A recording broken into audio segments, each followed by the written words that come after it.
Dusty.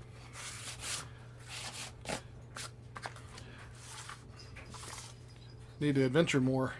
My sword's dusty. Hello, and welcome to another edition of Dwarven Tavern Reviews. I am your host, Dr. Jeff Goins, here with my trusty hand and a half sword. And we are doing a review of the 13th Age Bestiary from Pelgrane Press, lovely fellows from the UK, whom we enjoy immensely. This is not a threat, guys. With this, it is a bestiary, a collection for the 13th Age or any D20 system you might have. It goes for $39.95 and can be found at the dust is getting all over my face. It goes for $39.95. You can find it at pelgranepress.com, okay, or Amazon.com. It's a 240-page book. It has those wonderful semi-gloss pages that I enjoy so much. All the dust in this from that sword, man, is just destroying me. You know, that's something that dungeon masters need to take into consideration when they're sending people into dungeons, is the amount of dust and cobwebs. So do your player characters have their dust masks on?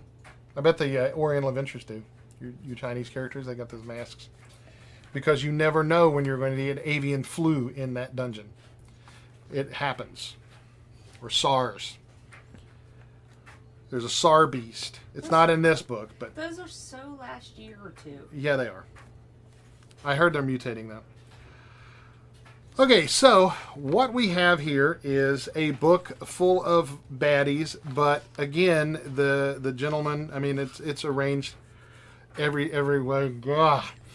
And the first thing about this book is the artwork, because you judge books by the cover, though you know you're technically not allowed to, and you probably can get in trouble in some states, like the one that says you're not allowed to chain your alligator to a fire hydrant or walk backwards with an ice cream cone on the street. I think that's Utah. So anyway, the first thing that I noticed about this book was the artwork, and like here on page 60, the spider mount, which is a giant freaking spider with a giant freaking saddle. The Dybbuk there on page 63. You'll notice the artist who did these illustrations, it's the Blue Sorcerer there on page 21.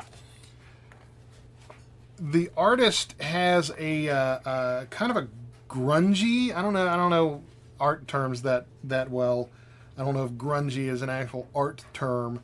The chimera, or the chimera, or the chimera, or the cheese sandwich, however you want to pronounce that. I pronounce it chimera because that's how it's supposed to be pronounced, I think. They're all it's all very I don't know, it's gritty, and it's got a serious, the coatl, like the Quetzalcoatl. It has a serious grunge to it that for some reason I really like. It's very comic booky. It's very comic book style, like the Fungaloids. In this book they're called Fungaloids. In another book they've called Myconids. So the the gelahedron, you know, your gelatinous cube. Well, this has a gelatinous, you know, dodecahedron, or the icosahedron, which is the 20-sided die, right? So this thing could roll a freaking 20 on you, right? Yeah. So the artwork is very comic book, and I just really enjoy that particular flavor of art. So it gets full marks for that, and the organization, of course, is it's done really well. But the Crimson Cap, Crimson Cap, and the Crusty Cap, Yeah, you don't want to deal with a crusty crap. That's just not a fun thing at all. It will ruin your sword. You don't even want to stab it because it'll get that on your sword. And it's like, who wants to sheath their sword with corn stuck to it and bean husks and cigarette butts? So anyway, it's pretty standard fare for the monsters, but they have some cool the way they're presented. The way it's presented, like let me find a good one here. The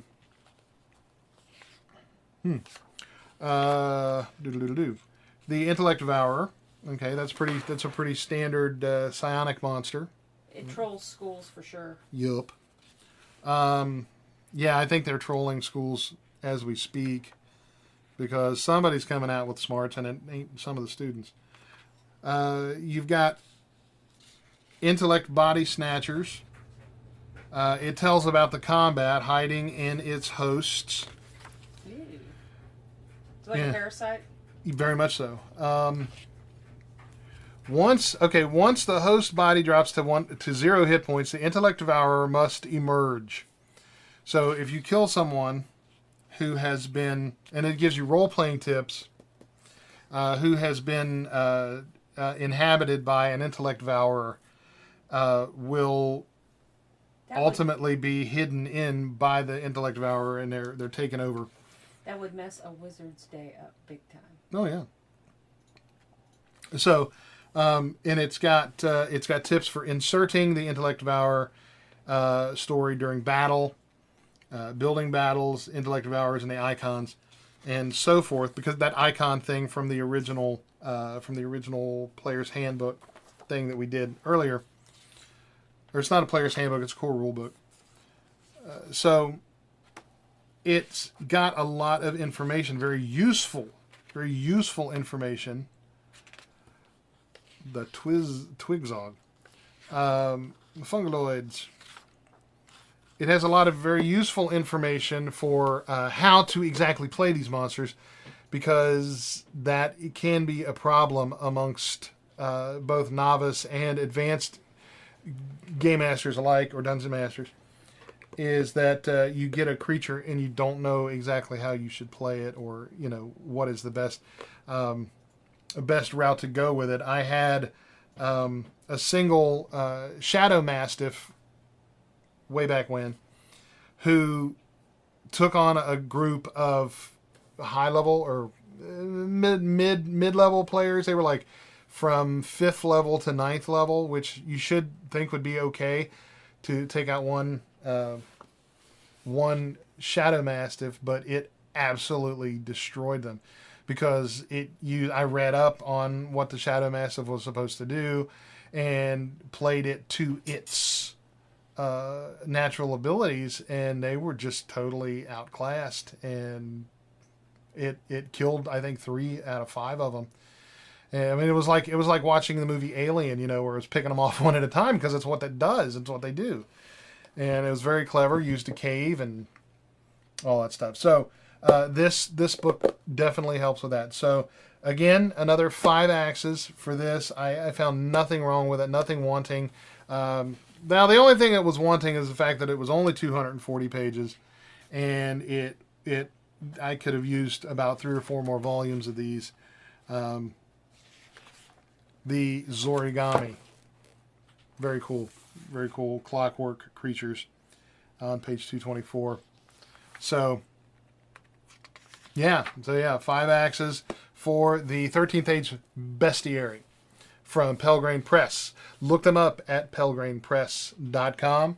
Order the book and then enjoy. Because if you don't put enjoy in the instructions, people forget to enjoy it and they think it sucks, and it doesn't. So that is that. I have been and will continue to be Dr. Jeff Goins from the Dwarven Tavern. We appreciate you watching our videos. Don't forget to subscribe. Check us out on Twitter, LinkedIn, Facebook, all those good social networking media online. Don't forget to check us out on www.dwarventavern.net. And on behalf of the whole cast and crew, we wish for you to want for nothing but adventure. And at first I feared it, then I charged with a dusty sword. Not for long, though. So, thanks for watching, and we'll see you next time. Let